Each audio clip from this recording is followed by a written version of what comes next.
Jamal Niaz here with the legendary Ricky Hatton. It's so surreal to see you back in the ring this weekend at the Manchester Arena. I was telling Campbell I was there as a fan in 2012 when you made that initial comeback, and that atmosphere was unlike anything I've seen, even to this day. So how excited are you to get back in there against the legend that is Marco Antonio Barerra? Can't wait. It's been a long time in coming. 7 months of training. With it being postponed the first time round, but I shed a few tears when that got postponed first time round. You know, I'd lost about 4 stone, 3.5 stone in weight. So I was devastated. I thought all that for nothing, but as it's panned out, it's not been for nothing. It got rescheduled, and there are some of the letters and the comments and that I've got from people with weight problems going, "Oh, Rick, at 44 years of age, the shape you've got you in, you've made me want to get my weight off." And needless to say, mental health, which is obviously important to me. People that have said, "Oh, you've inspired us, Rick, you know, from where you were a few years ago to where you are now. It's brilliant." So it's not been for nothing, but so it's been good. It's been great feedback, all positive. I think it's a new Ricky Hatton moving forward. I think I'm not going back to Ricky Hatton. As much as we liked Ricky Hatton, I think we've got to knock him on the head a little bit now. And so yeah, it's been a good lifestyle change for me as well. And I've not even set foot in the ring yet to hear the roar of the crowd with Marco Antonio Barerra. It's, you know, it's just I couldn't be happier. Yeah. Because when we've had discussions in the past year, we've always been, you know, we've been reflecting and we've been looking forward to Campbell's career.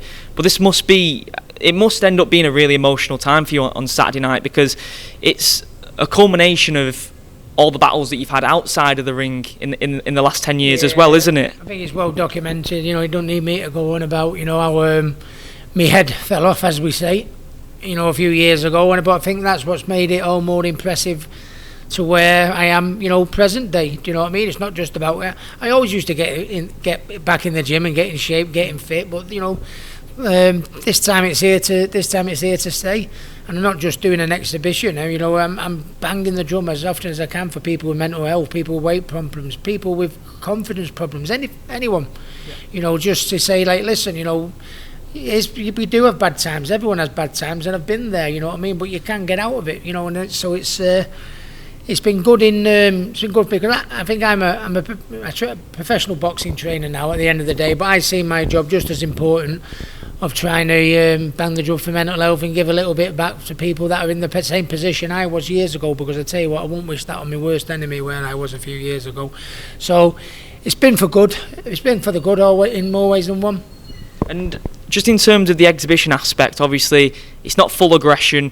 It's not, you know, there's not going to be a winner of the fight. You're not going to be looking to finish each other. How do you actually go about managing that? Because you've not actually done that in a ring in front of an audience before, manage that aggression.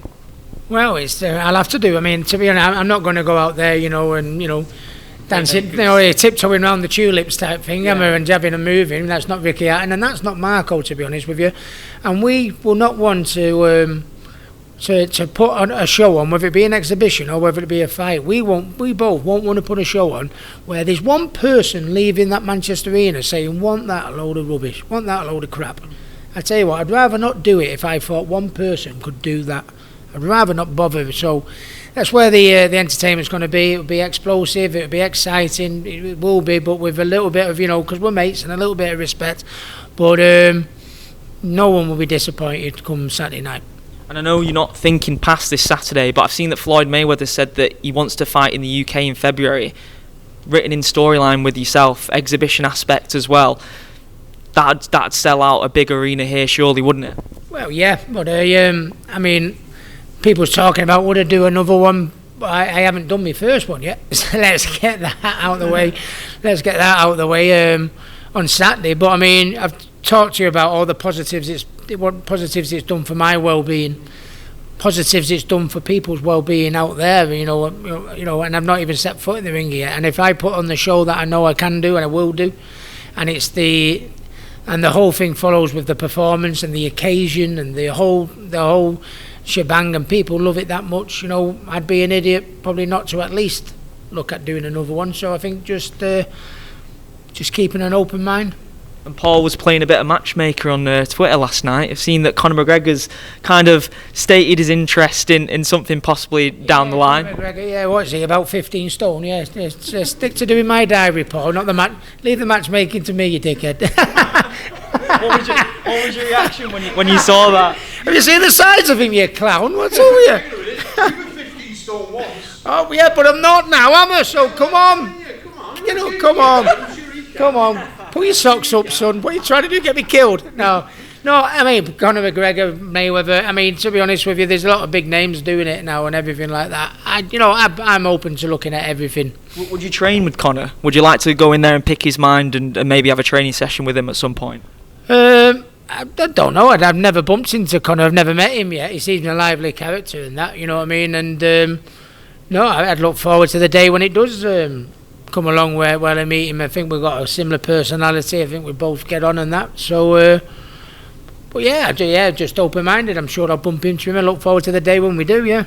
And finally, just thoughts on the rest of the card as well. Tasha, Brad, really good undercard, isn't it, for yourself on Saturday night? Yeah, well, Tasha's going for another world title belt, you know, and she's proved in the last fight, if anything, for us. I think we were all, as you know, we're all family, certainly in this local area, we're all family.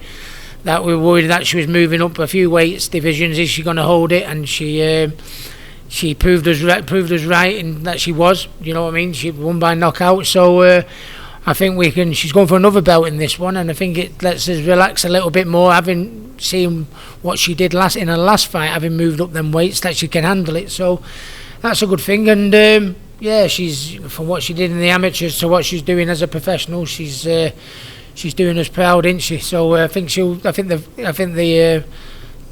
role will continue on Saturday. Brad Rhea, English title fight against Tyler Denny. Brad's first title. I've seen Brad go up from that big, you know, to where he is now and fighting on the same bill as me. I never thought that had happened. So it's a big night for Brad. Yeah, a big night all round. You know, there's some good prospects. Smith's on the undercard coming up. He's really, really talented City fan. Big Fraser Clark, who's the next heavyweight coming through of the conveyor belt, you know, to fill in from Tyson and AJ's shoes. Yeah. So what more could you want from a night's boxing than what we're going to get Saturday? Brilliant. Really excited for it, Ricky, and best of luck. Thank you. Cheers.